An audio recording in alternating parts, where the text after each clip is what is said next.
going on, everyone? Alejandro here with American Marketing Associates in Sacramento Valley, and really excited. We're doing something different. We're going to start doing monthly interviews with the folks that are going to be speaking at our monthly luncheons. And so today I'm really excited to have Jarrod Lopiccolo, 2010 young entrepreneur in Nevada, and a lot of people raved. He spoke to the Nevada American Marketing Association over there, and a lot of people were really excited, and so we just had to bring him over here to talk a little bit about user experience. And this is something that's important to me as an internet marketer.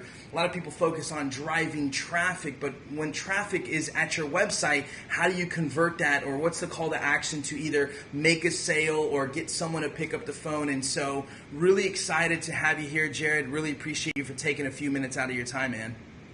Yeah, thank you, Alejandro. It's exciting to be invited. Obviously, everybody likes to tell their story, so it's nice to be able to have a new audience to tell that story. And yep, you're absolutely right. That's a big focus. Everybody drives their dollars towards, getting people to the site, and, billboards and magazines and pay-per-clicks and all these different, tons of social media.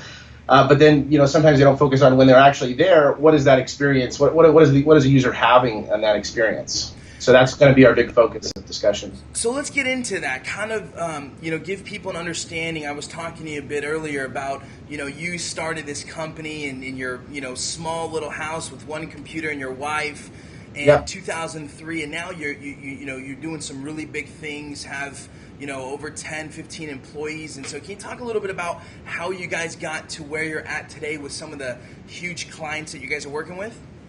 Yeah, absolutely. It really started, and this is just sort of outside of the user experience, it's really about the people and making sure that you surround yourself with passionate people. So that was one of our more, key, if you will, indicators or drivers to become successful. But I think really, as we were talking earlier, focusing on that user experience, and that when they get to the site, what are they there for? Are you trying to drive sales? Are you trying to drive impressions? Are you focused on brand awareness or product awareness or opinion? Those kinds of things. Our site, for instance, we use it as a validator. We want people to go through our site and make sure that we're the valid company that they want to work for, and we also want to weed out people that maybe our services don't apply to yet. And so for over the years, we've really focused on that experience, and with the clients that we have. When you focus on this experience and getting into the customer's shoes, not so much the user's shoes, but the customer's shoes, then what happens is they come back, and then the client automatically sees that sort of ROI buzz term, right, the return on investment.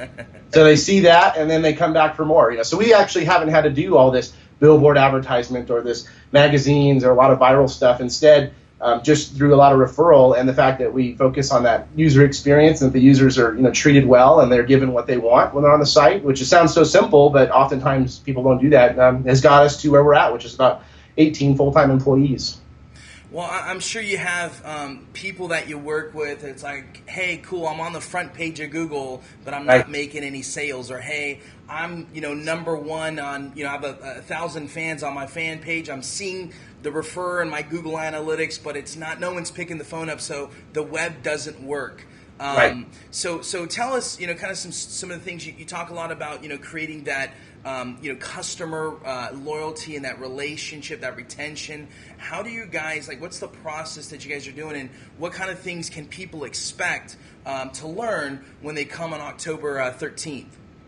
Well, and really we do have, and as you were talking about, I have one specific client right now that we're working with, and they're spending about $40,000 to $50,000 a month on ad spend, and we're realizing, well, you're spending so much money, but you're sending them to a crappy site, right, to be honest. And the client knows that. We've redone their site, and now we've actually reduced their ad spend. And now we're diving in deeper and looking at the analytics and saying, okay, well, what is a qualified lead? Because even though maybe one keyword might bring you, more traffic than the others, there might be a higher conversion rate on another keyword.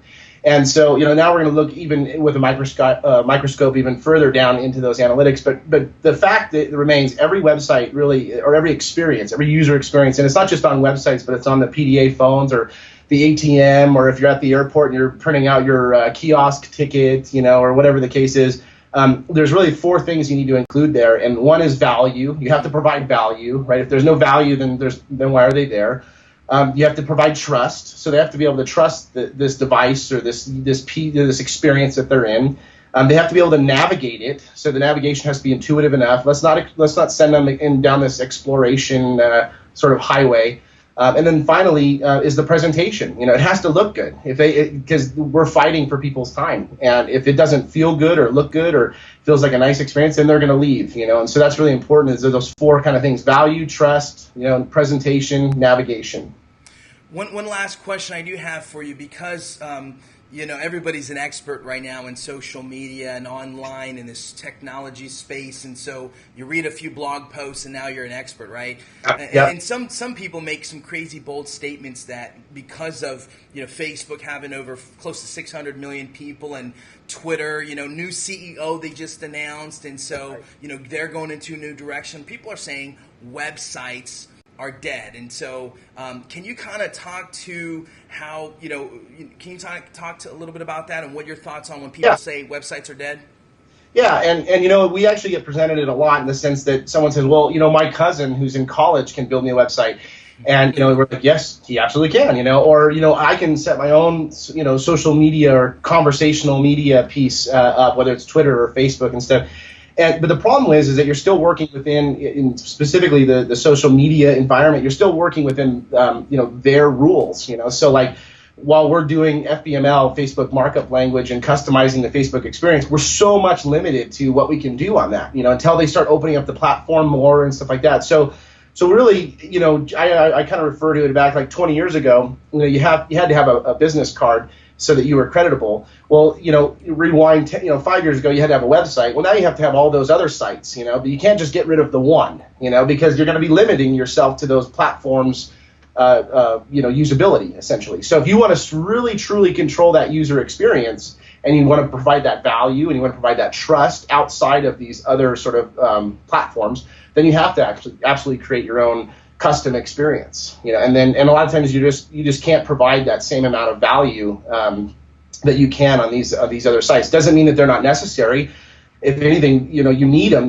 I know Twitter uses it, for support. So you get all these different things that you can, or people use Twitter, for support, where they can actually set up and get in these ticketing systems, and then you tie that into Salesforce or some other ticketing kind of program. But so they're still necessary. It's just sort of like adding one more element. I haven't been able to get rid of business cards. I still have to have business cards, and so the idea is that you use the platforms for what they're best used for, and you use the website for those needs that they can't fulfill. Awesome, man. Well, hey, bro, we're really looking forward to October 13th, being able to hang out with you, 2010 Young Entrepreneur of the Year, Nevada. And hey, man, thank you so much for taking some time out. And folks, make sure to get registered to come hang out with Jarrod and learn about the user experience and how you can convert more sales, get people to pick up the phone, and build that customer loyalty and retention in this crazy space right now online. So again, thank you so much, Jarrod, and we really appreciate you for your time. Thank you, guys. Appreciate it.